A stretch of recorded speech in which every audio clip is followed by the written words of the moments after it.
આપણને કહે છે લોકો કે ભાઈ એક પેડ માં કે નામ, આપણને બધાને સારી સારી ફૂલ ગુલાબી વાર્તાઓ બતાવશું. એક પેડ માં કે નામ રોપજો બધા, એક પેડ માં કે નામ. આપણે એક પેડ માં કે નામ રોપીશું, રોપીએ છે અને જંગલ સાથેનો આપણો નાતો છે. એક પેડ નામે માં કે નામ કરી કરીને આ લોકોએ આખું જંગલ અદાણી કે નામ કરીને આ લોકોએ આપી દીધું છે. આખું જંગલ અદાણી કે નામ કરીને આપી દીધું છે. હમણાં જળ જંગલ જમીન આપણી પાસે જેટલું હતું એટલું તો આ સરકારોએ એમના ઉદ્યોગપતિ અદાણીને અંબાણીને આપી દીધું, ટોરેન્ટોને આપી દીધું. હવે આ આપણા દેશના વડાપ્રધાન 15મી તારીખે ડેડિયાપાડા આવે એના પહેલા દેવ મોગરા માતાજી ક્યાં છે, એનો વિસ્તાર કેવો છે એ જોવા માટે જવાના છે.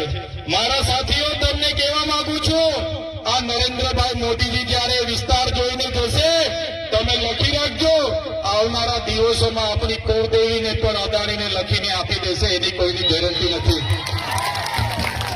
કેમ કે આ વ્યક્તિ જ્યાં જાય, જેનું દર્શન કરી આવે, જેને જોઈ આવે, એ પછી રિલાયન્સને આપી દે, ટાટાને આપી દે, અદાણીને, બિરલાને આપી દે. ત્યારે આપણી માતાજીના રક્ષણ કરવા માટે પણ આપણે તૈયાર રહેવું પડશે.